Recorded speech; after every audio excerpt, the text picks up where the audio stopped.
If you look at footage of this girl and I ask you to guess what crime she committed, without knowing the context, judging by her reactions, you might say speeding or driving under the influence. And you wouldn't be entirely wrong. But on top of those charges, she's also facing 4 counts of felonious assault and 4 counts of murder for killing her boyfriend and friend. After her sentence was read, though, her confidence and smiles turned into tears. It was just after sunrise on July 31st, 2022, when a 2018 Toyota Camry roared into the quiet streets of Strongsville, Ohio. 17-year-old Mackenzie Sherilla was behind the wheel.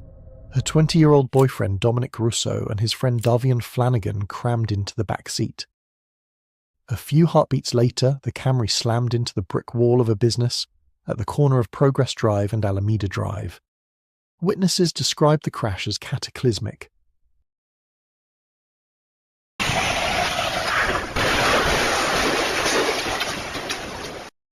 By the time police arrived, Dominic and Davian were dead, and Mackenzie was trapped in the mangled wreck, unconscious, bleeding and badly hurt. What began as an ordinary summer morning was about to become the centre of a nationwide true crime drama. To understand that morning, we have to rewind to the months before. Mackenzie Sherilla was a high school senior from nearby Strongsville. Dominic Russo was a few years older, a recent grad who ran a small clothing business and doted on his nieces and nephews. The two had met as teenagers and dated off and on for 4 years, even moving in together by late 2021. By the middle of 2022, things between Mackenzie and Dominic had gotten rocky. Dominic's mum, Christine Russo, told investigators the relationship had been strained for months. Constant breakups and makeups, heated arguments, even threats. Christine still thought of Mackenzie like family, but she couldn't ignore how Mackenzie was getting more possessive.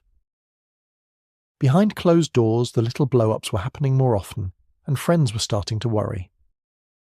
One night in July confirmed their worst fears. Sometime mid-month, Dominic called his mum in secret saying he was in a bad situation with Mackenzie.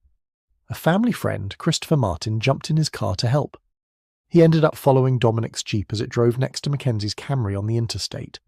Over the phone, Martin could hear Dominic yelling at Mackenzie, and through their open windows he heard Mackenzie screaming, "I'm going to wreck this car right now!" When the cars finally pulled over, Mackenzie was flailing her arms and shouting. Dominic scrambled out of her car, shaken, while Mackenzie kept swinging her hands at him. Dominic jumped into Martin's car and they sped off, leaving her alone in the Camry. By the time they got to the Russo house, Dominic was pale and trembling. Looking back, the warning signs were all there. No police reports came out of that highway scare, but Dominic's family never forgot it. Then, just days before the crash, something else came up. Investigators later found videos on a friend's phone, hidden in Dominic's house, showing Mackenzie screaming at him after that fight. In the grainy clips, she's swearing, threatening him, and even promising to break into his house. Those videos only surfaced after Dominic's death, and they showed just how bad things had gotten. Still, on the surface, life went on. The night of the crash started like any other. On July 30th, 2022, Mackenzie, Dominic and Davian went out with friends. They made a quick stop at a backyard graduation party around 10:15 p.m, but left after a few minutes. An hour later, they headed to the house of 19-year-old Paul Burlinghouse, a friend from school. Paul later told the court the vibe was pretty chill, like just a normal sleepover. They listened to music, some of the older kids smoked a little weed, but there was no drinking and no fighting. Paul said Mackenzie and Dominic seemed fine. After midnight, everyone settled in.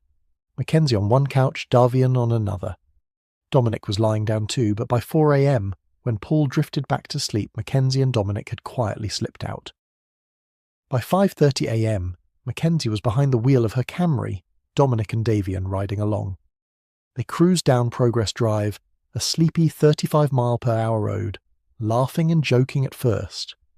But then Mackenzie floored it. The Camry shot from around 40 miles per hour to almost 100. Without warning, it jumped the curb and slammed straight into a brick wall. 20 seconds later, 2 lives were gone. Officer Michael Galassi, first on the scene, said it looked like the car had been cut in half. The front end crushed into the wall, glass and metal everywhere. He saw Mackenzie pinned against the seat, her lower body trapped beneath the dashboard, airbags blown. It was a scene no one there would ever forget. In the front passenger seat was 19-year-old Davian Flanagan. He was slumped back, head tilted upward, not breathing, the kind of stillness that told you right away something was very wrong. His injuries were bad, especially the trauma to his head. Behind him, Dominic Russo was pinned under the reclined seatback, his body crumpled in a way that made Officer Galassi's stomach drop. For a moment, Galassi thought all three were gone. The car looked so destroyed it felt like a miracle anyone could still be alive. He called for medics, and within minutes firefighters were on scene with the jaws of life.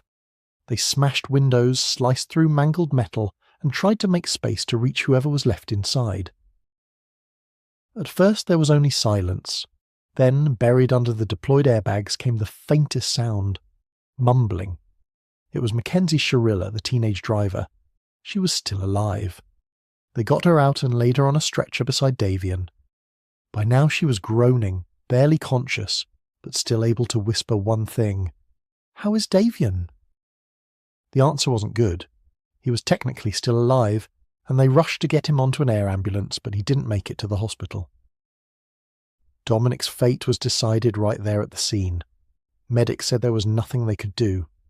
Mackenzie was airlifted to a trauma centre with serious injuries to her leg and arm. She'd need surgery, but she was breathing. A blood test later showed she hadn't been drinking.